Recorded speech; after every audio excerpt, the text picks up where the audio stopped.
Você sabia que existem alimentos que não apenas prejudicam seu corpo, mas também abrem portas espirituais para que o inimigo tome controle da sua vida? A Bíblia nos adverte claramente: todas as coisas me são lícitas, mas nem todas convêm. Todas as coisas me são lícitas, mas não me deixarei dominar por nenhuma. Coríntios 6:12. Este versículo não fala apenas de ações, mas de hábitos que, sem percebermos, nos escravizam. Hoje vamos mergulhar em um tema raramente abordado: como certos alimentos podem se tornar instrumentos de Satanás para nos enfraquecer espiritualmente. Vamos mostrar como identificar esses alimentos, entender seu impacto oculto e tomar decisões que honrem seu corpo como templo do Espírito Santo. É hora de despertar, de olhar além do sabor e descobrir o que está por trás do que você consome todos os dias. Você está pronto para entender o que Deus reservou para você? Desde o início dos tempos, o inimigo tem usado os mesmos métodos para desviar o povo de Deus: sedução, dúvida e desejo. E embora pensemos que suas estratégias são sempre grandiosas e evidentes, a verdade é que muitas vezes elas operam no cotidiano, no que parece inofensivo, no que acreditamos não ter nenhuma implicação espiritual. E se eu te dissesse que o que você come, aquilo que você coloca no seu corpo diariamente, pode ser uma ferramenta que Satanás usa para te enfraquecer, confundir seu discernimento e escravizar sua vontade? As Escrituras nos ensinam que o corpo não é apenas matéria, ele é templo do Espírito Santo. Em Coríntios 6:19, somos lembrados: acaso não sabem que o corpo de vocês é templo do Espírito Santo, que está em vocês, que receberam de Deus? Vocês não pertencem a si mesmos. Essa afirmação vai muito além de uma doutrina sobre saúde, é uma verdade espiritual profunda, que nos confronta com a realidade de que tudo o que fazemos com nosso corpo, incluindo o que comemos, tem consequências eternas. O problema não é simplesmente o alimento, mas o vínculo invisível que pode ser criado entre uma necessidade física e uma opressão espiritual. Ao longo da Bíblia, vemos como o inimigo manipula o material para alcançar efeitos espirituais. Foi com o fruto que ele seduziu Eva. Não foi uma espada, não foi uma ameaça direta, foi algo aparentemente natural, desejável aos olhos e bom para comer. Gênesis 3, versículo 6 diz: quando a mulher viu que a árvore era boa para se comer, agradável aos olhos e desejável para dar entendimento, tomou do seu fruto e comeu. Desde aquele momento, a humanidade aprendeu que o alimento não é apenas sustento. Ele também pode ser um instrumento de queda. E continua sendo hoje, quando Satanás usa comida não apenas para destruir corpos, mas para nublar a alma, adormecer o espírito e, acima de tudo, afastar o crente do controle de Deus. Quando analisamos o que acontece no mundo moderno, é evidente que vivemos sob um bombardeio constante de mensagens que exaltam o prazer imediato. Nos ensinam a comer por ansiedade, por impulso, por hábito. Não comemos para viver. Vivemos para comer. E no meio dessa desordem se esconde uma armadilha espiritual, sutil, mas perigosa. Muitos não compreendem que o apetite mal direcionado é um dos meios mais antigos e eficazes que o inimigo tem usado para romper a comunhão entre Deus e o homem. Em Filipenses 3, versículo 19, Paulo adverte com lágrimas nos olhos: pois muitos andam por aí, dos quais muitas vezes falei, e agora falo chorando, que são inimigos da cruz de Cristo. O destino deles é a perdição. O Deus deles é o ventre, e a glória deles está na sua vergonha. Eles só pensam nas coisas terrenas. Este trecho não se refere a pessoas afastadas da fé, mas àqueles que, tendo conhecido a verdade, acabaram servindo aos seus impulsos, em vez de se submeterem à direção do Espírito. O problema com esses hábitos, aparentemente pequenos, é que eles abrem portas. Você começa comendo por ansiedade e termina justificando a falta de domínio próprio em outras áreas. Perde clareza espiritual. Deixa de discernir a voz de Deus e, sem perceber, se torna cada vez mais fraco diante das tentações. É uma progressão lenta, mas eficaz. Como o povo de Israel no deserto, que após ser liberto por mão poderosa, começou a reclamar da comida. Em Números 11, versículo 4 está registrado: o povo estrangeiro que se misturou com eles teve um desejo ardente. E os filhos de Israel também voltaram a chorar, dizendo: quem nos dará carne para comer? Lembramos-nos dos peixes que comíamos de graça no Egito, dos pepinos, dos melões, dos alhos porós, das cebolas e dos alhos. agora nossa alma está seca, pois nada vemos senão este maná. O impressionante desse trecho é que o povo desprezou o alimento divino, porque seu paladar havia sido formado na escravidão, seu apetite não havia sido redimido e por isso desejavam voltar ao Egito. Não foi a fome física que os prendeu, foi o desejo mal direcionado. Eles queriam o que conheciam, embora esse conhecimento viesse do lugar de sua opressão. Hoje acontece o mesmo. Há cristãos que foram libertos pelo sangue de Cristo, mas continuam presos a costumes alimentares que não apenas prejudicam sua saúde, mas os mantêm escravos no espírito. Não conseguem jejuar, porque seu corpo foi treinado para exigir satisfação imediata. Não conseguem ouvir a Deus com clareza, porque a névoa mental causada por seus hábitos obscureceu sua percepção. Não conseguem dizer não, porque perderam o controle sobre seu próprio corpo. E isso, espiritualmente falando, é uma forma de escravidão. Romanos 6, versículo 16 deixa claro: não sabem que quando se entregam a alguém para obedecê-lo como escravos, são escravos daquele a quem obedecem, seja do pecado para a morte, seja da obediência para a justiça. Esta mensagem não é sobre legalismo, não se trata de impor regras dietéticas ou substituir a graça por uma lista de proibições. É um chamado urgente para despertar espiritualmente, para ver com os olhos do Espírito o que o mundo normalizou, porque por trás de muitos hábitos há fortalezas invisíveis. Há alimentos que não são apenas alimentos, são correntes disfarçadas. E você não saberá disso até começar a observar o que acontece em você cada vez que decide romper com um desses padrões. É difícil abandonar certo produto. Você sente ansiedade quando não o consome? Perde a paz se ele falta? Esses são sinais claros de que você não está no domínio, mas sob domínio. O inimigo conhece essa fraqueza. Por isso transformou a indústria alimentícia em um campo de batalha espiritual. Não é coincidência que muitos dos produtos que consumimos hoje sejam projetados para provocar dependência, alterar os químicos cerebrais e nos manter em um estado de dependência contínua, não apenas física, mas emocional e espiritual. Satanás não precisa usar uma possessão demoníaca quando pode te controlar com o simples hábito que você mesmo escolheu. Ele não precisa gritar no seu ouvido, se pode atordoar sua alma com o rugido silencioso do excesso. E o mais alarmante é que muitos crentes não veem isso como um terreno espiritual, quando na verdade é. Em Provérbios 23, versículos 20 e 21 encontramos uma advertência clara: não estejas entre os bebedores de vinho, nem entre os comilões de carne, porque o beberrão e o comilão empobrecerão, e a sonolência os fará vestir trapos. Esse empobrecimento não é apenas financeiro, é espiritual. É um empobrecimento de visão, de sensibilidade, de poder espiritual. Jesus mesmo, antes de iniciar seu ministério, enfrentou essa batalha no deserto. O inimigo tentou primeiro com pão, não com fama, não com poder,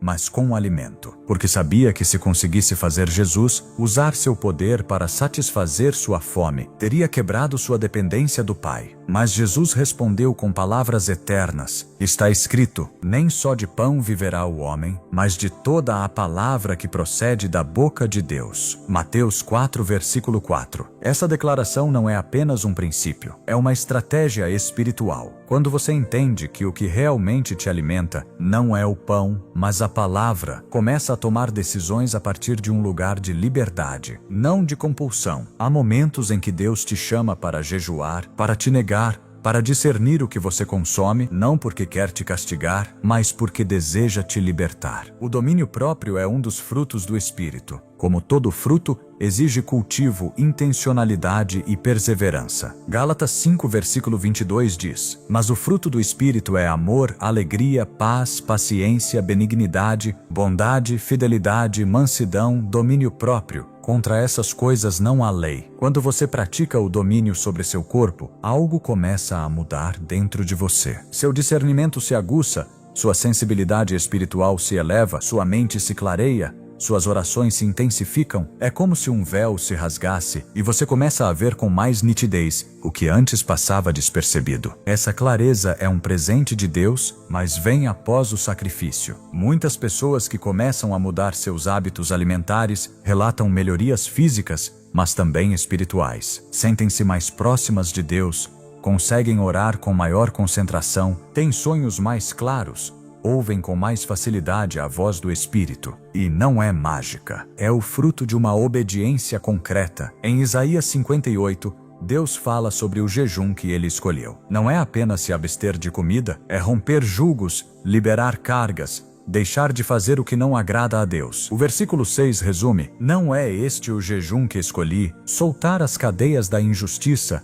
desatar os jugos da opressão, deixar livres os oprimidos e romper todo o jugo. Em outras palavras, há correntes que só se quebram quando o corpo se submete, quando o apetite se rende, quando o coração busca a Deus acima do prazer. Esse primeiro passo não é fácil. Implica observar com honestidade, reconhecer quais alimentos têm poder sobre você, admitir que há hábitos que você justificou por anos. Mas é exatamente nesse ato de sinceridade que a verdadeira liberdade começa. Porque o que não é nomeado não é vencido, e o que é justificado não é transformado. Jesus veio para libertar os cativos, e isso inclui aqueles que estão cativos de si mesmos. Não podemos falar de santidade sem falar de disciplina. Não podemos clamar por avivamento enquanto continuamos alimentando fortalezas espirituais com nossas decisões diárias. Hoje é um dia de decisão. Talvez você tenha sentido que sua vida espiritual está estagnada, que sua mente está nublada, que suas orações não fluem. Talvez a resposta não esteja em fazer mais, mas em soltar o que te prende. Pode ser que a liberdade que você busca não esteja em adicionar mais coisas, mas em parar de consumir o que o inimigo tem usado para te deter. Isso não é sobre medo,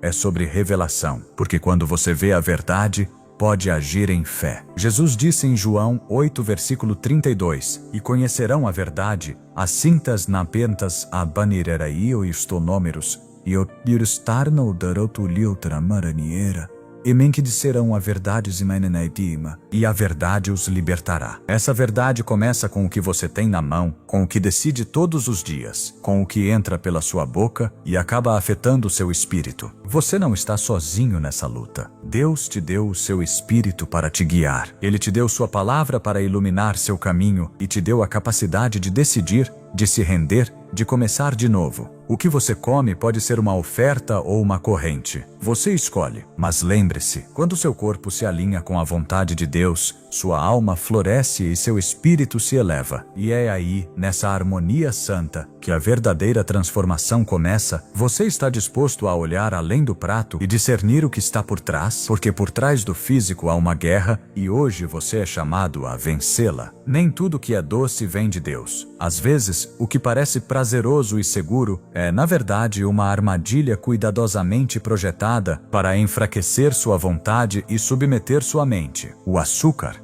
em sua forma moderna, passou de ser um ingrediente a se tornar uma ferramenta de escravidão silenciosa. Está em todos os lugares, disfarçado em rótulos, camuflado em produtos do dia a dia, presente até onde menos esperamos. Não apenas modifica o corpo, altera a mente, a vanos instinti e a tioode, e com ela sua capacidade de ouvir a voz de Deus com clareza. Em 2 Timóteo 1, versículo 7, a Escritura afirma: porque Deus não nos deu espírito de covardia, mas de poder, de amor e de domínio próprio. Domínio próprio não é um luxo, é uma marca do Espírito Santo. Mas esse fruto não pode florescer em um corpo governado por impulsos que surgem de uma adição cuidadosamente normalizada. A doçura da tentação não começou na indústria moderna. Desde tempos antigos, o homem busca satisfazer seus desejos através do que agrada ao paladar. Mas quando esse desejo se torna necessidade, já não há liberdade. E onde não há liberdade, há terreno fértil para o inimigo. Jesus ensinou que ninguém pode servir a 2 senhores. E embora em seu contexto ele falasse de riquezas, o princípio se estende a qualquer coisa que governa o coração.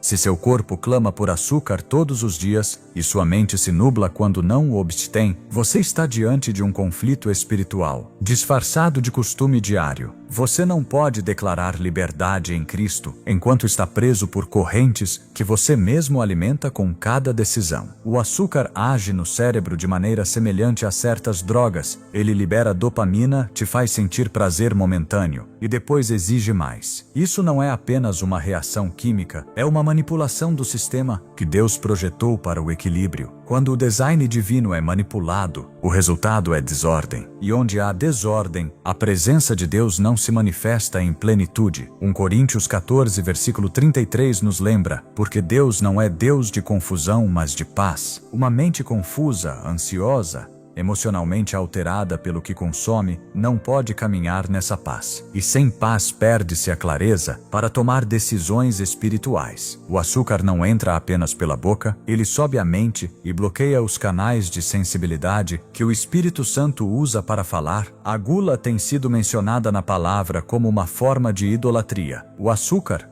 embora pareça inocente, foi exaltado como um ídolo cultural. É celebrado, recompensado, consumido em excesso sem consciência. Mas por trás dessa cultura, há uma estrutura espiritual que opera sob o princípio da prisão emocional. O inimigo não precisa te atacar com coisas óbvias, quando pode te envolver com coisas aceitas. A doçura do açúcar encobre seu verdadeiro propósito: desviar o coração do homem para o prazer imediato e afastá-lo do autocontrole, que é essencial para viver segundo o Espírito. Romanos 8, versículo 13 diz: pois se vocês viverem segundo a carne, morrerão, mas se pelo Espírito fizerem morrer as obras da carne, viverão. Viver segundo a carne nem sempre significa atos escandalosos. Às vezes significa não conseguir se negar a mais uma colherada. Muitos oram por direção divina, mas não conseguem ouvir. Pedem sabedoria, mas sua mente não tem descanso. Jejuam, mas quebram o jejum, por um desejo que não conseguem resistir. Isso não é uma questão menor. É uma porta aberta que enfraquece o espírito a partir do invisível. Quando Jesus falou sobre o jejum, não o fez como uma sugestão, mas como uma prática esperada. Em Mateus 6, versículo 16, ele diz: quando jejuarem, ele não disse se, disse quando. Mas como alguém pode jejuar com propósito se seu sistema está condicionado a colapsar? Na ausência de açúcar, a resistência espiritual é construída no corpo também. Um corpo governado pela necessidade constante de doçura dificilmente se submete aos processos do espírito. O açúcar substituiu o pão como símbolo cultural de sustento. Não é por acaso que o doce se tornou símbolo de celebração, consolo e recompensa. Mas o consolo deve vir do Espírito Santo. A recompensa vem de Deus. O açúcar usurpou esse lugar, por isso quando o corpo é privado desse estímulo, muitas pessoas experimentam sintomas de abstinência, que não são apenas físicos, são sintomas espirituais. Irritação, tristeza, confusão, não é simplesmente falta de glicose, é a manifestação de uma prisão que criou raízes profundas. E toda raiz que não foi plantada pelo Pai deve ser arrancada. Mateus 15, versículo 13 expressa isso claramente: toda planta que meu Pai Celestial não plantou será arrancada. Nos tempos antigos,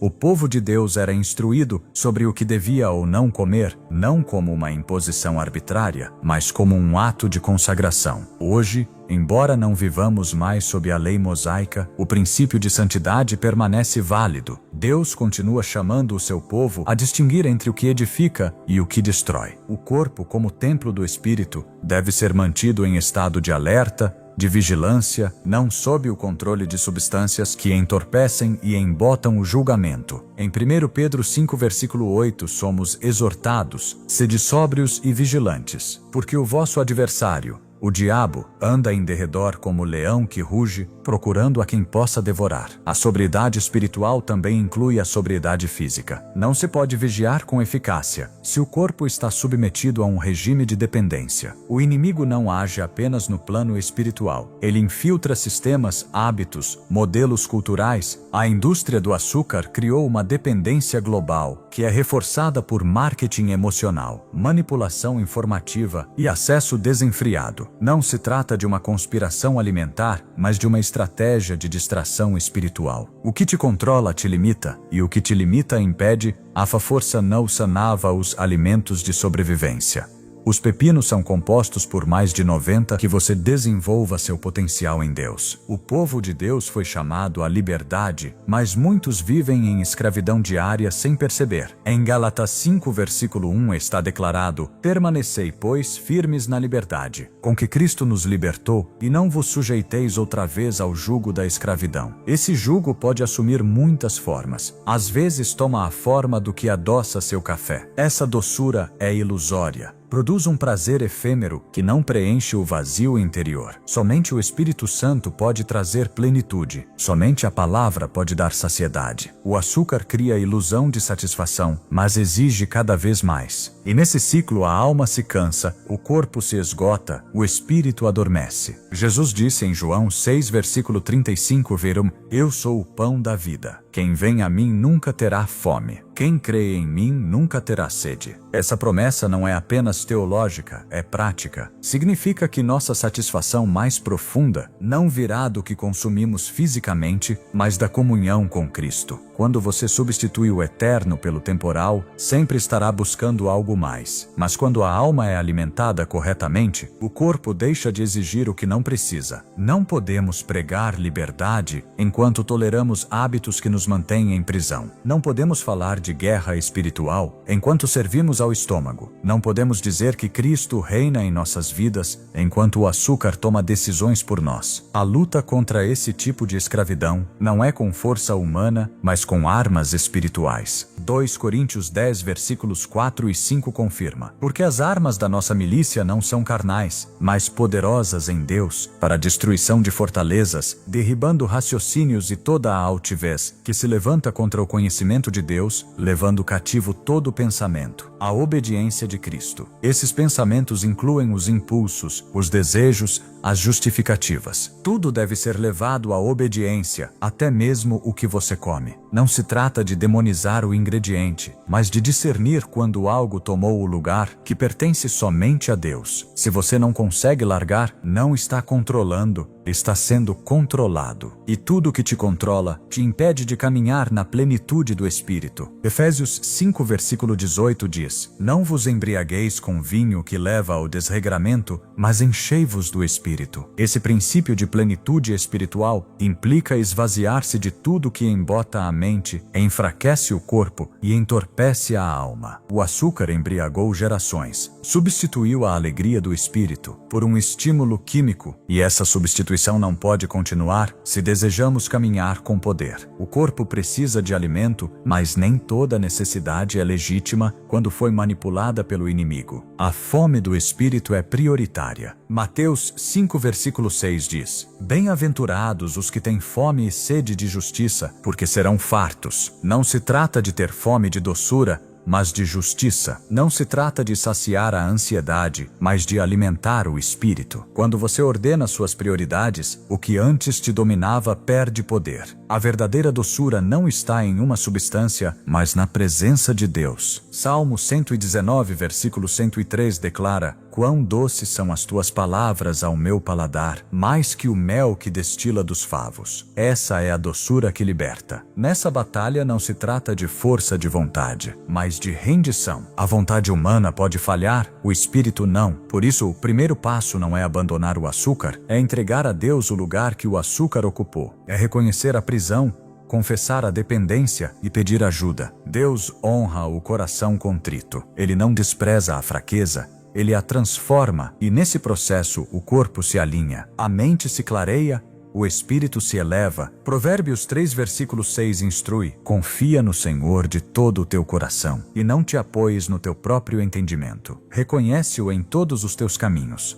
Assário te composneia do alia do assa de comazi car, e ele endireitará as tuas veredas. Inclua o caminho da sua alimentação. Inclua o que você consome, porque cada decisão é uma semente que produz fruto espiritual. Quando o povo de Deus decide consagrar até mesmo o mínimo à sua vontade, os céus se abrem. A obediência no pequeno precede a revelação no grande. O inimigo sabe disso, por isso luta para te manter distraído com o trivial. Mas o Espírito Santo te chama para despertar, para discernir, para agir. O doce nem sempre é bom. O agradável nem sempre é correto. Somente o que vem de Deus traz liberdade. E a liberdade não tem sabor, tem poder. Hoje é o momento de decidir quem governa seu corpo, o hábito ou o espírito, porque você não pode servir a ambos e apenas um deles conduz à vida. O que o mundo normalizou como uma escolha sem importância, a palavra de Deus revela como uma armadilha com consequências espirituais profundas. Em meio a uma cultura cultura que celebra a liberdade de consumo, sem discernimento, surgiu um sistema alimentar que não apenas afeta o corpo, mas contamina a alma. A realidade que muitos preferem ignorar é que existem alimentos direta ou simbolicamente associados a práticas espirituais contrárias a Deus. Por trás de certos produtos, não há apenas uma fábrica ou uma marca, há pactos, rituais, intenções ocultas. Em 1 Coríntios 10, versículo 20, o apóstolo Paulo adverte com clareza: antes digo que o que os gentios sacrificam a demônios e não a Deus, e não quero que vocês tenham comunhão com demônios. Essa advertência não foi dirigida a pagãos, mas a crentes que esqueceram que até mesmo o que se consome deve ser discernido espiritualmente. Quando a Escritura fala de carne sacrificada a ídolos, não o faz apenas de uma perspectiva cerimonial, mas de um princípio eterno. O que foi consagrado a outros deuses carrega uma influência espiritual. Esse princípio permanece válido. Não se trata do ato visível, mas do pano de fundo. Em muitas culturas, a produção de certos alimentos está impregnada de simbolismos religiosos, invocações e filosofias, que se opõem diretamente à verdade de Cristo. Não é necessário participar ativamente desses ritos para estar em risco. Basta ignorar sua existência e consumir sem discernimento. O inimigo trabalha nas sombras, sabendo que a ignorância é um terreno fértil para a opressão. Oséias 4, versículo 6 diz com contundência: o meu povo está sendo destruído, porque lhe falta o conhecimento. Quando alguém consome algo que foi espiritualmente contaminado, mesmo que não perceba imediatamente, seu espírito pode ser afetado. Há alimentos que abrem portas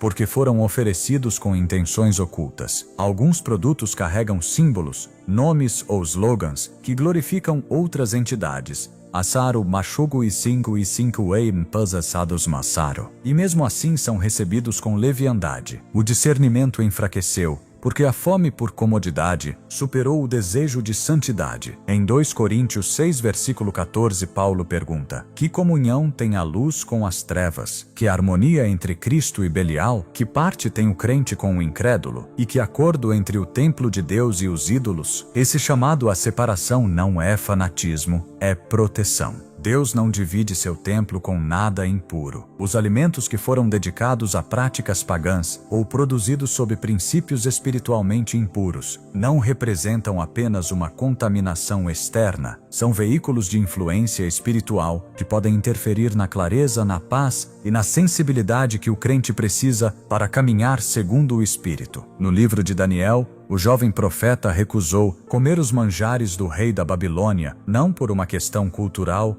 mas espiritual. Daniel 1, versículo 8 diz: resolveu Daniel, no seu coração, não se contaminar com a porção das iguarias do rei, nem com o vinho que ele bebia. Daniel entendia que o que estava em seu prato podia comprometer sua comunhão com Deus. Sua decisão não foi legalismo, foi revelação. Foi uma expressão de fidelidade em um ambiente carregado de idolatria. Esta geração perdeu esse nível de sensibilidade. As linhas entre o puro e o impuro, entre o santo e o profano, foram apagadas. Consome-se sem perguntar, sem orar, sem discernir. Tudo é justificado sob a bandeira da graça, sem entender que a graça não anula a necessidade de santificação. Hebreus 12, versículo 14 nos lembra que sem santidade ninguém verá o Senhor. E a santidade não se limita ao que se diz ou faz, inclui também o que se permite entrar no corpo e na alma. A influência espiritual nem sempre é evidente. Muitas vezes age lentamente, nublando a mente, apagando o discernimento, enfraquecendo a fé. E quando o crente percebe, já está preso em uma dinâmica que só pode ser quebrada com obediência radical. A Bíblia ensina que somos responsáveis por examinar todas as coisas. Em 1 Tessalonicenses 5, versículos 21 e 22, Paulo exorta: examinai tudo, retende o que é bom, abstende-vos de toda forma de mal. Essa exortação não se limita a doutrinas ou ensinamentos. Estende-se a tudo que interage com o crente. Vivemos em um tempo em que o mal se disfarça, de progresso, de tendência, de multiculturalismo. Mas o que Deus chama de profano não pode ser aceito como normal só porque é comum. A santidade continua sendo a norma, a separação continua sendo o chamado, e nessa separação está a proteção da alma. Deus não é alheio ao que acontece na terra. Ele vê cada detalhe, cada sistema, cada intenção e deu ao seu povo a capacidade de discernir se estiverem dispostos a buscar seu conselho. Em Provérbios 3, versículo 6, somos instruídos. Reconhece-o em todos os teus caminhos, e ele endireitará as tuas veredas. Isso inclui reconhecê-lo no que consumimos, no que aceitamos, no que levamos à nossa mesa. O inimigo sofisticou seus métodos, mas seu objetivo permanece o mesmo: infiltrar, contaminar, desviar. Ele não o faz com gritos ou espetáculos.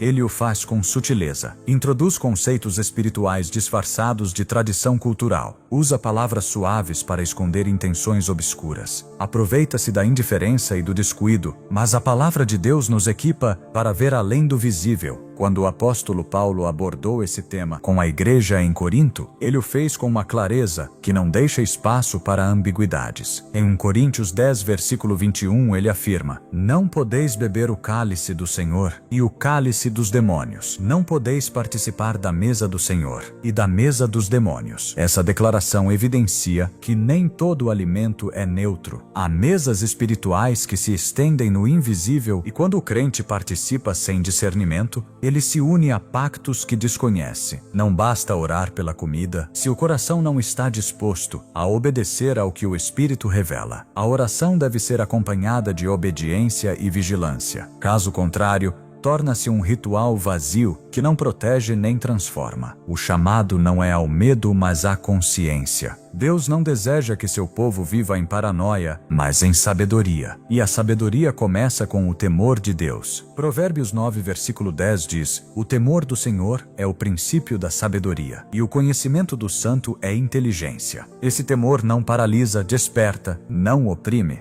liberta, porque quando se teme a Deus, deixa-se de temer o engano. Quando se caminha na luz, as trevas não podem governar. E quando o crente entende que cada decisão tem um peso eterno, começa a viver com intenção, com pureza, com discernimento. O ato de se alimentar é mais que uma necessidade biológica, é uma expressão do que se honra, do que se permite, do que se aceita como parte de si mesmo. Por isso o inimigo transformou essa área em um campo estratégico. Ele não precisa mudar sua doutrina, se pode infiltrar sua mesa. Não precisa alterar sua fé, se consegue adormecer seu discernimento. Mas Deus está chamando o seu povo a despertar, a examinar, a separar. Em Levítico 20, versículo 26. O Senhor declara: sereis santos para mim, porque eu, o Senhor, sou santo, e vos separei dos povos para serdes meus. Essa separação continua válida. Não é uma separação física, mas espiritual. Não é uma rejeição do mundo, mas um compromisso com a verdade. Há alimentos que não apenas nutrem o corpo, mas contaminam o espírito, não por sua composição química, mas por sua origem espiritual. O crente deve aprender a discernir além do evidente. Não se trata de cair em legalismos, ação te teer na cauchurir em legalismos, mas de abraçar uma vida de consagração, porque o que começa como uma decisão trivial pode se tornar um canal de influência que enfraquece lentamente a vida espiritual. E em tempos em que a batalha espiritual se intensifica, não há espaço para negligência. O apóstolo Pedro expressou isso com urgência em 1 Pedro 1, versículos 13 a 16. Portanto, cingindo o vosso entendimento, sede sóbrios e esperai inteiramente na graça que vos será trazida na revelação de Jesus Cristo. Como filhos da obediência, não vos conformeis às concupiscências que antes havia em vossa ignorância. Pelo contrário, segundo é santo aquele que vos chamou, tornai-vos santos também vós mesmos, a mater-se irmista em todo o vosso procedimento. A santidade inclui a maneira como nos relacionamos com o que consumimos. Inclui o reconhecimento de que nossa vida está consagrada, do invisível ao visível. E se fomos chamados a ser templo, devemos cuidar do que entra nesse templo. Nem tudo que é legal é lícito, nem tudo que é comum é correto. 1 Coríntios 6,12 reafirma: todas as coisas me são lícitas, mas nem todas convêm. Todas as coisas me são lícitas, mas não me deixarei dominar por nenhuma. Essa é a chave. Não ser dominado, não ser influenciado pelo oculto, não permitir que o que foi oferecido a outros deuses tenha lugar na vida de um filho de Deus. A obediência nessa área pode parecer pequena, mas produz frutos imensos. O discernimento cresce,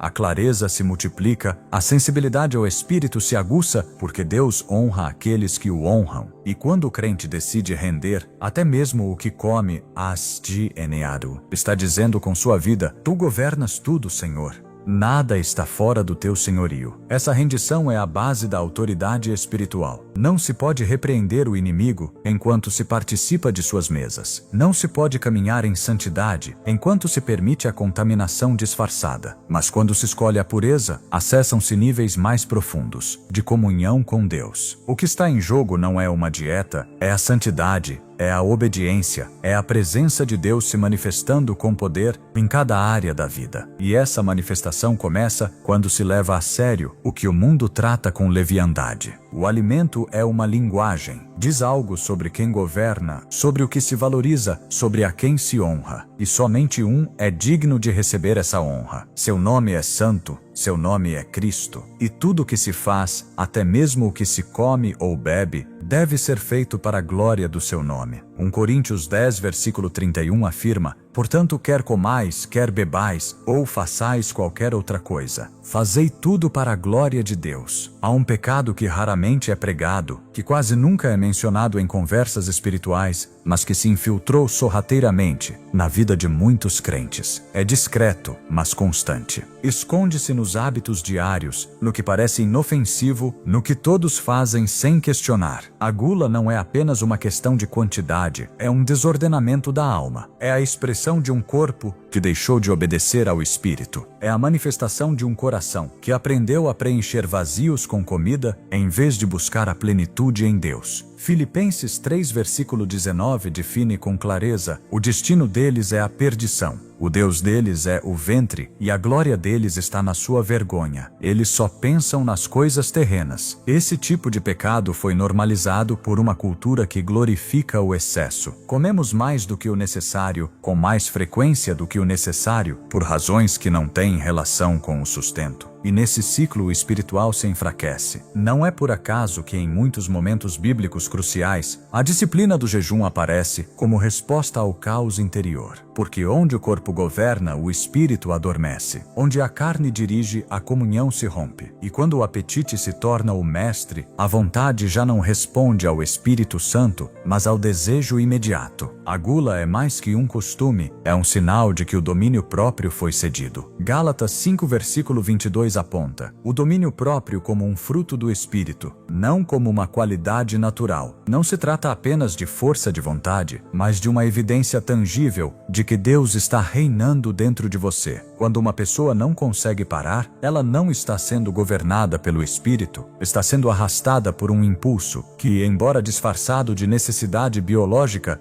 tem raízes mais profundas. A Escritura não minimiza o pecado da gula. De fato, o coloca no mesmo nível de outros comportamentos que prejudicam a alma e apagam a voz de Deus na consciência do crente. No Antigo Testamento, o povo de Israel caiu várias vezes por seguir seus desejos mais básicos. Números 11 relata como eles desejaram comida, a ponto de provocar a ira de Deus. Não era fome verdadeira, era insatisfação espiritual, expressa através do apetite, aquela queixa constante, aquele desejo de voltar ao Egito apenas por seus alimentos, revelava falta de transformação em seu interior. Apesar de terem saído fisicamente da escravidão, seu coração continuava escravizado aos prazeres do passado. O mesmo acontece hoje. Muitos foram libertos, mas sua relação com a comida reflete uma escravidão interior que ainda não foi quebrada. A gula não se limita a um excesso ocasional. É uma atitude persistente da alma que busca consolo, escape ou recompensa através da comida. Quando o alimento deixa de ser sustento e se torna refúgio, ele já usurpou um lugar que pertence somente a Deus. Salmo 46, versículo 1 diz: Deus é o nosso refúgio e fortaleza, socorro bem presente nas tribulações. Essa declaração não é poética,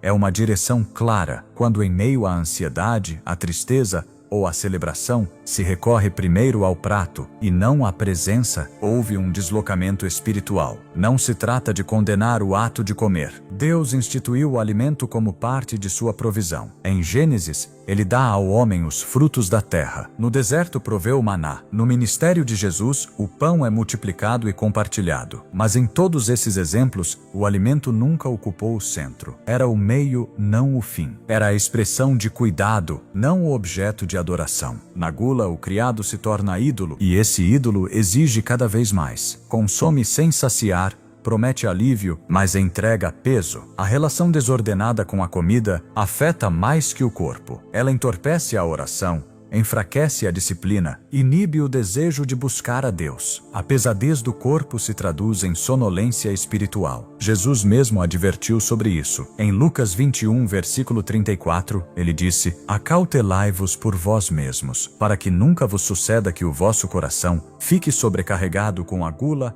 a embriaguez e as preocupações desta vida, e aquele dia vos sobrevenha de repente. A advertência não era apenas física, era profética. Há um peso que impede estar preparado. Há uma saturação que apaga a expectativa. O excesso pode parecer insignificante, mas no espiritual é um obstáculo que impede discernir os tempos de Deus. O inimigo nem sempre precisa usar grandes pecados visíveis para fazer os crentes caírem. Basta mantê-los adormecidos, pesados, confortáveis em sua carne. A gula não apenas afeta a saúde, enfraquece a autoridade. Um crente que não consegue dizer não ao prato dificilmente resistirá a tentações mais sutis. A força espiritual é edificada também na obediência diária, na capacidade de se negar a si mesmo. Jesus disse em Mateus 16, versículo 24: Se alguém quer vir após mim, a si mesmo se negue, tome a sua cruz e siga-me. Negar-se a si mesmo começa com o que parece mais básico. Se não há vitória aí, não haverá conquista em outras áreas. O apetite descontrolado é uma forma de desordem interna e Deus é Deus de ordem. 1 Coríntios 14, versículo 40 ensina: Tudo, porém, seja feito com decência e ordem. Essa ordem não se refere apenas ao culto, mas à vida mesma. Onde há desordem, o inimigo tem acesso. A gula, ao romper essa ordem, abre portas que afetam a saúde, a mente e a sensibilidade espiritual. Torna-se um ciclo. O excesso produz culpa. A culpa enfraquece a oração. A fraqueza espiritual leva a mais excesso. É um círculo vicioso que só pode ser quebrado com uma decisão consciente de render essa área a Deus. A transformação não ocorre por determinação humana. Não basta fazer dietas ou mudar rotinas. A raiz da gula está no coração, e somente o Espírito Santo pode operar nesse nível. Em Ezequiel 36, versículo 26, Deus promete: Dar-vos-ei coração novo, e porei dentro de vós espírito novo. Tirarei de vós o coração de pedra, e vos darei coração de carne. Esse novo coração tem novos desejos, novas prioridades, nova sensibilidade. Somente quando se recebe essa transformação interna, o apetite se submete ao governo do Espírito e deixa de ser um mestre cruel. Deus chama seus filhos a viverem com consciência, com domínio, com clareza, não para impor uma vida rígida, mas para proteger a comunhão. O pecado da gula se escondeu sob o disfarce da normalidade, mas a normalidade do mundo não é o padrão do reino. Romanos 12, versículo 2 declara: Não vos conformeis com este século, mas transformai-vos pela renovação da vossa mente, para que experimenteis qual seja a boa, agradável e perfeita vontade de Deus. Essa renovação inclui como você vê o corpo, como vive o alimento, como administra o desejo. O chamado é para voltar ao design original, um corpo governado pelo Espírito, não pela carne. Um estilo de vida onde o alimento é uma bênção, não uma corrente. Uma consciência onde cada decisão se alinha com a vontade de Deus, não para ganhar méritos, mas para viver livre. João 8, versículo 36 diz: Se, pois, o Filho vos libertar, verdadeiramente sereis livres. Essa liberdade inclui a área dos hábitos, inclui o ato cotidiano de comer, porque ali também se reflete quem governa. O corpo é templo, e como templo deve ser cuidado, purificado, consagrado. Em 2 Crônicas 29, Ezequias restaura o templo físico de Israel, removendo tudo que o contaminava, limpando suas câmaras, restaurando seu propósito. Hoje o Espírito Santo deseja fazer o mesmo em cada vida. Restaurar o corpo como morada digna, como instrumento útil, como reflexo da glória de Deus. Essa restauração começa com a rendição, com a disposição de dizer: Senhor, até no que como quero te honrar. Quando o alimento ocupa seu lugar correto, abre-se espaço para a comunhão. Quando o apetite é governado, a alma ouve com mais clareza. Quando a gula é derrubada, o poder espiritual se levanta. A vitória não está em comer menos. Ascietas, 90 getalvant aidisanings comermo som, acipladato agonicetia, ascieta alitimas, mas em viver sob a guia do Espírito. Não se trata de contar calorias, mas de render o coração, porque onde há rendição, há transformação. E onde há transformação, há glória. O inimigo treme diante de um crente que domina seu corpo, porque esse crente não se move por impulsos, mas por direção. Não responde ao desejo, mas à palavra. E essa vida tem autoridade, tem poder, tem impacto. Essa vida não é dominada pelo prato, mas pelo Espírito. Não vive apenas de pão, mas de cada palavra que procede da boca de Deus. Nos tempos bíblicos, o ato de comer não era apenas uma necessidade, era também um ato espiritual carregado de significado. Entendia-se que o que entrava no corpo podia afetar a comunhão com Deus, não apenas por sua natureza física, mas por sua procedência espiritual. Essa realidade não mudou. Hoje, mais do que nunca, é vital discernir o que consumimos, não apenas por razões de saúde, mas porque por trás de certos alimentos pode haver uma consagração invisível. Há forças que não provêm de Deus. Em 1 Coríntios 10, versículos 19 e 20, Paulo deixa uma advertência que ressoa com força. Que digo, pois? Que o ídolo é alguma coisa, ou que o que é sacrificado ao ídolo é alguma coisa. Antes digo que o que os gentios sacrificam a demônios e não a Deus. E não quero que vocês tenham comunhão com demônios. Embora hoje não vejamos altares públicos onde se oferecem sacrifícios como na antiguidade, a consagração ainda está presente, disfarçada sob ritos modernos, nomes comerciais, símbolos culturais ou práticas religiosas importadas. Alguns alimentos, produtos ou marcas estão marcados por fundamentos espirituais contrários ao reino de Deus. E embora não participemos ativamente de sua elaboração, ao consumi-los sem discernimento, nos tornamos partícipes de seu propósito oculto. Essa participação não é visível ao olho natural, mas tem repercussões no espiritual. Trata-se de portas que se abrem, acessos que se cedem, comunhões que se estabelecem sem que a maioria perceba. Por isso Paulo acrescenta no versículo seguinte: não podeis beber o cálice do Senhor e o cálice dos demônios. Não podeis participar da mesa do Senhor e da mesa dos demônios. A mesa não é apenas um espaço físico, representa pacto, representa comunhão. O que se come em uma mesa espiritual estabelece um vínculo, define uma lealdade. E quando se participa sem consciência, perde-se a autoridade. O inimigo não precisa estabelecer contato direto, se consegue se infiltrar no ato cotidiano de se alimentar. Na antiguidade, o povo de Deus era constantemente advertido contra a contaminação ritual. Em muitos casos, essa advertência tinha a ver com alimentos que haviam sido oferecidos a ídolos ou preparados sob normas religiosas, alheias à lei de Deus. O princípio permanece válido. O que foi consagrado ao profano contamina o que é santo. A estratégia do adversário foi sofisticada. Ele já não busca impor a idolatria abertamente, mas normalizá-la sutilmente. Ele o faz através de produtos que se apresentam como inofensivos, mas que foram elaborados sob invocações, práticas culturais ocultas. Anokimi, cultas metrefutab, stenapanenku, ou fundamentos espirituais distorcidos. Embora muitos não percebam, seu efeito pode se manifestar em forma de confusão espiritual, perda de sensibilidade, sequidão na oração, ou interrupções na paz interior. Não se trata de superstição, mas de uma realidade espiritual que a palavra nos ensina a considerar. O chamado não é para viver com medo, mas com discernimento. Deus não deseja que caminhemos na ignorância, mas na sabedoria. Efésios 5, versículo 15 declara: O sapicent abeformi curta les canadores. Portanto, vede prudentemente como andais, não como nécios, mas como sábios, aproveitando bem o tempo, porque os dias são maus. Por isso não vos torneis insensatos, mas compreendei qual é a vontade do Senhor. Essa prudência também se aplica ao que consumimos, porque até mesmo o que parece cotidiano pode ter implicações eternas. O que entra no corpo afeta mais do que se imagina. E se o corpo é templo do Espírito Santo, tudo o que o toca deve ser examinado, rendido e purificado, sob a luz da verdade. Porque quem participa da mesa do Senhor não pode sentar-se, ainda que inconscientemente, em mesas alheias ao seu reino. O corpo que Deus te deu não é uma casualidade nem um acidente. É um design divino, criado com propósito, consagrado como templo